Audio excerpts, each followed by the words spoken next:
আল্লাহ পাক আরশে আজিমের ছায়া দিবেন ওই যুবক যুবতীদেরকে যারা তাদের যৌবনকালটাকে আল্লাহর পথে কাটাবে। আর কিয়ামতের মাঠে যে অতিরিক্ত 5টা প্রশ্ন হবে তার মধ্যে একটা হচ্ছে তোমার যৌবনকাল কোন পথে ব্যয় করেছো। আর আল্লাহ পাকের কাছে একজন বৃদ্ধ মানুষের ইবাদতের চাইতে যুবকদের ইবাদত যে কত বেশি প্রিয় এটা আমি বোঝাতে পারবো না। আল্লাহ পাক অবাক হয়ে যান সেই যুবককে দেখে যার প্রবৃত্তির তাড়না নাই, সে আল্লাহর দ্বীনের পথে ছুটছে। এই যুবককে দেখে আল্লাহ পাক অবাক হয়ে যান এবং তার দোয়া যেভাবে কবুল হবে, একজন মানুষ যার পা কবরে অলরেডি চলে গেছে তার দোয়া কি সেভাবে কবুল হবে?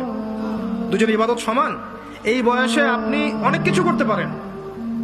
আপনি চাইলে এখন বড় সন্ত্রাসী হতে পারবেন, বড় জেনাকারী হতে পারবেন, আপনি চাইলে টিকটক সেলিব্রিটি হতে পারবেন, আপনি চাইলে এখন আরো খারাপ লাগে যে মাদক সেবন করতে পারবেন, 30-40টা গার্লফ্রেন্ড চেঞ্জ করতে পারবেন।